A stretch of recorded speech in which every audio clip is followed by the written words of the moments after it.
Bonjour Vanessa, bonjour Andy. Bonjour Laura. Merci beaucoup de nous accueillir. Alors avant toute chose, pouvez-vous nous dire où on se trouve en ce moment? Alors vous vous trouvez au Château de Biou, qui est un domaine familial que Vanessa et moi avons reconverti en vignoble et en d'autres activités. Et donc vous êtes en plein milieu du parc où il y a une partie des vignes. Et justement, on est en pleine vendange. Et donc je vais vous laisser, vous verrez tout à l'heure. Super, à tout à l'heure Andy. À tout à l'heure Laura. À tout à l'heure, mon chéri. Alors Vanessa, quel type de vin vous proposez? Alors on est sur un tiers de bulles et 2 tiers de vin tranquille. Et dans le vin tranquille, on est plutôt sur des blancs. Ok, quel cépage? La spécificité, ce sont des cépages qui résistent aux maladies de champignons.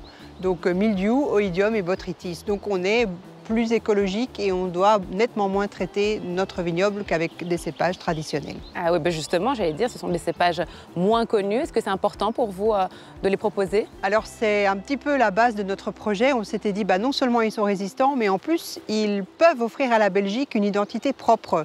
Nous, on est convaincus que le Belge va se les approprier et ça deviendra notre petit vignoble identitaire. Oui. Alors c'est déjà un sacré défi de vouloir faire du vin en Belgique. Mais en plus de ça, le vôtre, il est bio. C'est encore plus challengeant. C'est challengeant, il est bio et puis on travaille aussi en biodynamie. Pour Andy et moi, c'est un deuxième projet de vie puisqu'on a commencé ce vignoble il y a une quinzaine d'années et on est déjà un petit peu vieux. Et donc je veux dire, un deuxième projet de vie, c'est important qu'il y ait un sens et le fait de faire un vignoble bio, c'était la base de ce sens. Et vous sortez combien de bouteilles par an? Alors si tout va bien, 50 000. Mais ça ne va pas toujours bien. Mais quelquefois, ça va très bien. Oui, c'est vrai qu'on est dépendant du temps, moyenne, évidemment. Voilà. Qui sont vos clients? Alors, les clients du Château de Biou sont majoritairement des cavistes, des petits indépendants, un peu partout sur le royaume. Après, j'ai aussi pas mal de clientèle touristique, parce que nous ouvrons d'avril à fin septembre le château. On a un parcours découverte, on a génial. Un parcours QR code dans le parc. Enfin voilà, il y a moyen d'y passer la journée, apprendre plein de choses, manger à midi. Donc cette clientèle-là représente aussi une grande partie de notre chiffre d'affaires. Et puis alors, j'ai encore des particuliers qui nous suivent depuis 15 ans. Mais c'est génial aussi de pouvoir visiter le domaine. Justement, vous avez combien de visiteurs annuellement? Je dirais 2023, la première année, on était sur 3 000 à 4 000 visiteurs. 2024, on est 5 500. Mais donc déjà bien évolué. C'est très peu. Il faudrait arriver à 10 000, mais je suis sûre qu'avec ce qu'on offre, on va y arriver. Et pour le château, c'est important d'avoir des activités diversifiées? Oui, parce que en fait, le vignoble existe depuis 15 ans et je dirais Sotogère, c'est une société agricole pure, une ferme qui produit du vin, qui vend du vin. C'est un lot. Quand on a repris le château en 2018, on s'est vite rendu compte que le vin n'allait pas pouvoir payer le château. Le château, il doit se payer tout seul.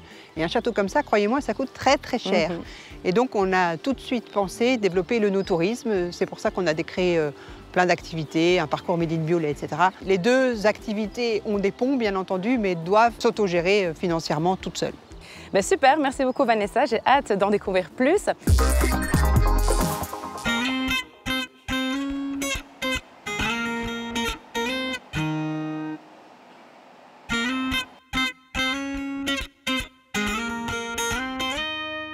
Bonjour Mélanie. Bonjour Laura. Alors Mélanie, tu es maître de chai. C'est quoi exactement? Eh bien, maître de chai, c'est le maître de ces lieux. Donc, en résumé, je supervise toute l'élaboration du vin, depuis la récolte jusqu'à la mise en bouteille et l'étiquetage. Peux-tu m'expliquer les étapes qui mènent au vin? Alors, en résumé, pour faire un vin blanc, il faut évidemment récolter le raisin, ça c'est la toute première étape, le presser ensuite, puis on va le clarifier.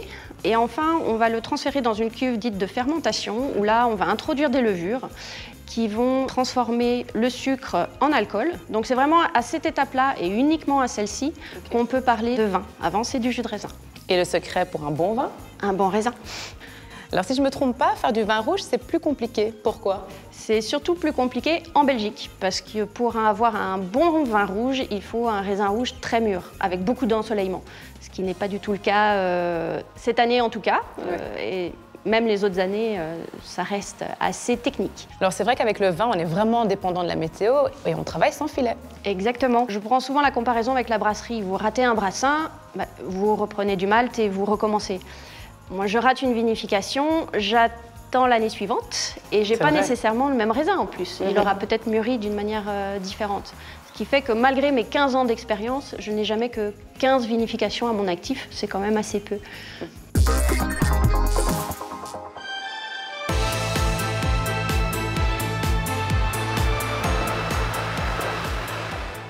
Bonjour Gaëtan. Bonjour. Alors Gaëtan, tu es le chef de culture ici au domaine. Peux-tu un peu m'expliquer ton rôle exactement? Alors le chef de culture du domaine, son rôle consiste à s'occuper de la vigne. Donc ça va de la préparation du sol pour les plantations de vignes jusqu'au moment des vendanges. Après, une fois que le raisin est récolté, qu'il est vendangé, je passe le relais à la maître de chez, donc à Mélanie ici en l'occurrence. Et quel est ton parcours à toi Gaëtan? Comment tu es arrivé ici? J'ai un BTS viticulture-œnologie de formation que j'ai passé en France parce qu'à l'époque, il n'y avait pas d'études par rapport à la vigne en Belgique. Donc j'ai fait mon BTS et j'ai travaillé dans diverses maisons, à peu près une bonne dizaine. Et j'ai voulu revenir en Belgique par rapport à ma famille pour pouvoir me rapprocher de mes parents qui vivent toujours en Belgique. Alors ici, vous travaillez le vin bio. Et j'imagine que comme souvent, quand on fait du bio, eh bien, c'est pas de tout repos. Non, c'est pas de tout repos. C'est même assez prenant parce que nous, on est vraiment très dépendant de la météo. Ah ouais. Donc il faut savoir qu'en bio, on n'utilise aucun intrant chimique, que ce soit pour les engrais, que ce soit pour les produits de traitement de la vigne. Donc on n'utilise que des produits naturels. Et il faut savoir que ces produits naturels, dès qu'il pleut 20 mm, ils sont lessivés. Donc c'est-à-dire qu'ils n'adhèrent plus sur la vigne, donc ils ne protègent plus la vigne. Donc il faut qu'on retraite à chaque fois qu'il pleut. Pareil, quand la vigne pousse, il faut savoir que quand elle est dans de bonnes conditions pour pousser, elle peut prendre 8 à 10 cm par jour. Ici en Belgique, c'est plutôt rare, je vous rassure. C'est ce que j'allais dire. Donc, mais il faut savoir qu'il faut qu'on recouvre à chaque fois les nouvelles pousses végétatives de la vigne. L'ennemi en fait du vin, c'est vraiment la pluie. La pluie et le gel. Parce que si on a une gelée, on peut perdre la totalité de la récolte. Et on est sur une superficie de combien d'hectares ici dans le domaine? Donc ici, on tend vers 13 hectares. Avec une densité de plantation, on va dire aux alentours de 4000 pieds hectares, pour faire un calcul simple. Donc vous multipliez 4000 par 13, et voilà, ça vous donne la surface, 52 000 pieds. Donc ça occupe. Il y a du boulot. Il y a du boulot. Eh bien, merci beaucoup Gaëtan.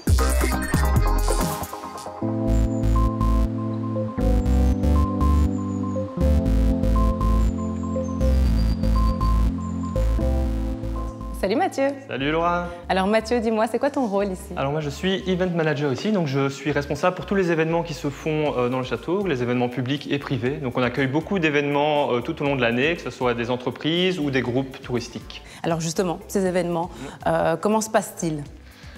Il se passe de plein de façons, parce qu'on a vraiment de tout. Donc on peut avoir des séminaires donc juste résidentiels, avec un comité de direction qui vient loger au château, à qui on propose des activités, une salle de réunion, et puis des rallyes d'ancêtres qui donc viennent se garer dans la cour directement, avec un repas, une visite. Voilà, il y a vraiment plein de possibilités. Alors ici, vous parlez d'œnotourisme. Tu peux m'en dire plus? Oui, alors l'œnotourisme, c'est tout le tourisme qui se fait autour du vin.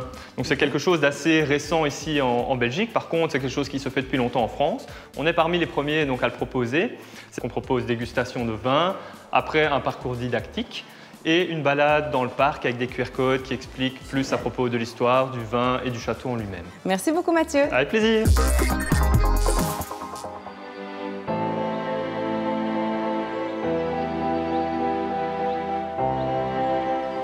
Vanessa, on me dit on se retrouve. J'ai eu l'occasion de découvrir le domaine, le château et ses activités. Et je me demandais comment est-ce que vous voyez l'avenir? Ensoleillé. Radieux. Surtout. Les feux sont verts, on a une belle équipe, on fait un beau produit, on est dans l'écologie, le respect, la durabilité. Et si le Belge continue à boire du vin, il ne devrait pas y avoir de problème. Et comment est-ce que les gens réagissent quand vous dites que vous faites du vin en Wallonie? Ah bien, au début, c'était très compliqué. Les gens avaient plutôt tendance à dire non, non, non, j'ai déjà goûté, c'est pas bon. Et puis là, on est quand même 15 ans plus tard. Je crois qu'on n'a pas du tout à rougir de ce qu'on fait. D'ailleurs, je pourrais peut-être le goûter. Enfin. Voilà. On en a tellement parlé.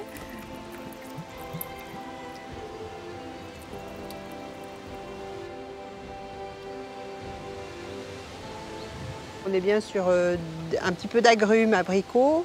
Et puis au goût, on a quelque chose de bien rond, tout en ayant une belle acidité. Donc on a un petit côté acide-sucre bien balancé. Oui. Il y a de quoi être fier. Hein. Oui.